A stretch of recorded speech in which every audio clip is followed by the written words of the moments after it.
wanna play Among Us on Switch.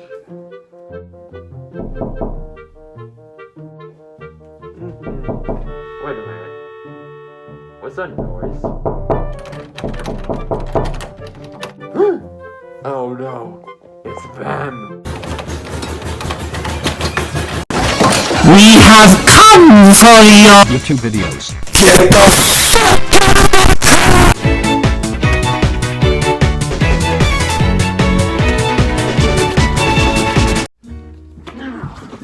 What's up guys, this is Untitled and welcome back to another video on my channel. And woo! I'm in such a good mood today.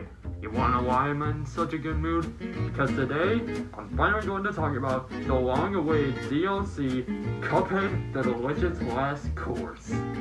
You can probably tell why I'm happy now. So as all of you might know, Cuphead the Delicious Last Course was released last month on June 30th, 2022. And my god, I was so happy to get it. I waited so long for this. Mostly like 4 years. So if you're wondering why this took so long to make, I'll explain. Originally, this was supposed to come out in 2019, but unfortunately it got delayed. Then 2020 came along and we all know what happened that year. So then it was delayed to 2021 and it still wasn't out. But that all changed at the 2021 Game Awards when a trailer for Cuphead the Delicious Last Course was shown and everyone lost their mind, including me. So June 30th passes and the DLC finally comes out. And how is it, you might ask? It's great! Seriously, everything about it is amazing. It's no wonder it took over 4 years. So today, I'm finally going to talk about the Delicious Last Course and everything great about it. I mean, like the details, the characters, the bosses, as well as the music, pretty much everything cool about it. Anyways, I hope you guys enjoyed this video. If you do, then please drop me a like. Also be sure to subscribe. Also, since I'm talking about Cuphead in this video, I also did a video about the Cuphead show. The link's in the description if you want to watch it. Also, don't forget to join my Discord, link in the description. Also, yes, there is a story in the Delicious Last Course, so spoiler alert. Leave now if you have not downloaded the DLC. Alright, let's get to it. Now to start off, let's talk about the newest character in Cuphead, the one and only Miss Chalice. Now Miss Chalice is without a doubt one of my favorite characters in Cuphead. Not only is she good at tap dancing, but she is a really good character in the game. I mean really good. Speaking of which, Chalice actually has 2 new abilities in the game, which are really interesting. Well, for one, she can actually double jump, which Cuphead and Mugman can't.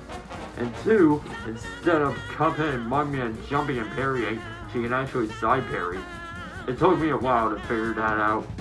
Alright, so let's talk about the story. So you don't actually have to beat the game in order to access the Delicious Last Course. Instead, it's optional, so you can actually access it if you haven't fought the devil yet.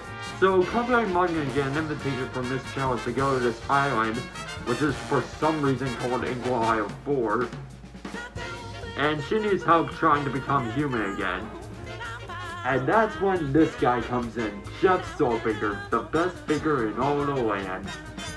So he tells Cuphead and Mugman and Chalice to go get pieces of the Wonder Tart by defeating all the bosses in the isle. And yeah, you probably know where this is going. This is basically just like collecting all the soul contracts in the entire game. But instead, you actually collect pieces of the Wonder Tart, so Chef Saltbaker can make it and Chalice can become human again.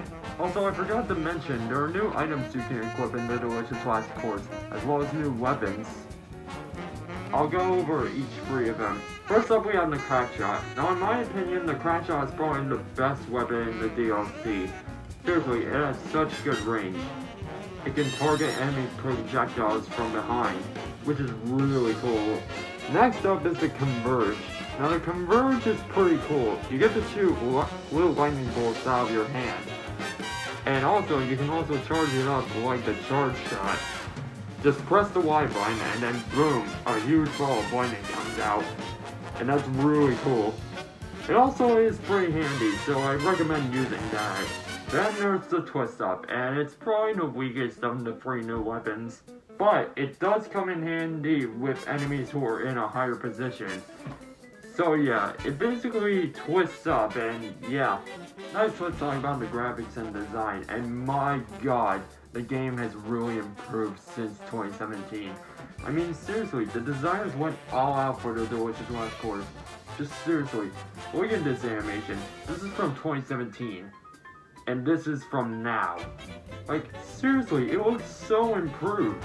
They really did a good job on this. Next up is the music, and honestly, it actually sounds pretty good. For a DLC that took 4 years to complete, it actually sounds pretty good, I will admit.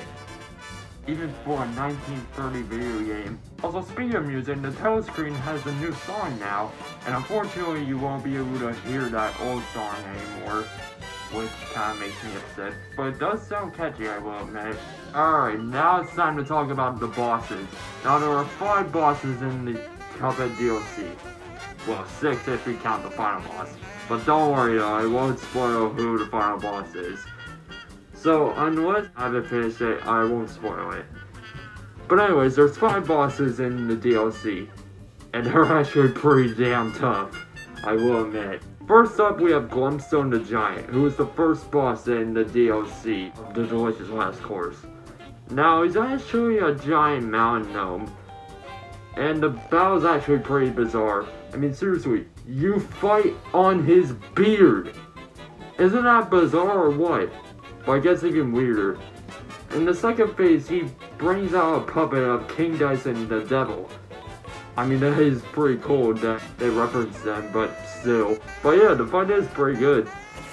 Next up, we have probably my favorite boss in the delicious last course, the Moonshine Mob.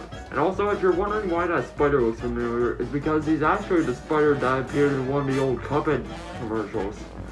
Next up, we have the Howling Aces. And you actually find these guys on a plane. And no, you actually don't use Cuphead's plane, or Mugman's. So, yeah, this battle takes place on a plane, and you're fighting both a bulldog and a lady dog. That is so cool. Next up, we have Mortimer 3. And apparently, he's an ice wizard. He also kinda reminds me of the Crystal King from Paper Mario. Anyways, this fight is actually pretty fun and tough. He also turns himself into a snow monster in the second phase, as well as a giant snowflake. That's cool, I guess. And finally, we have Esther Winchester, the 5th boss of the delicious last course. Now, this fight is actually a plane fight, and we all know how good those are. Now, there's one more thing I want to talk about in the delicious last course, and that is, of course, the King's Leap. Now, the King's Leap is actually a challenge, so you have to defeat 5 bosses in the King's Leap. If you manage to defeat them, you earn coins, and you get to spend them in Pork Rinds shop. Now, you actually don't have to use weapons in order to beat him. Instead, you have to parry in order to beat him. And it's actually kind of tough, I will admit. And yeah, that was my review of the delicious last course. But seriously, I love this DLC. I'm so happy it's out. It was totally worth the wait over 4 years. But yeah, I really recommend getting this DLC. It only costs $8, and it's really worth it. Anyway, I hope you guys enjoyed this video. If you did, please drop me a like, and also be sure to subscribe. Well, anyways, hope you guys have a nice day, and I'll see you guys next time. Peace. Oh, and I forgot to mention, we're almost at 1,000 subscribers. Wait, what?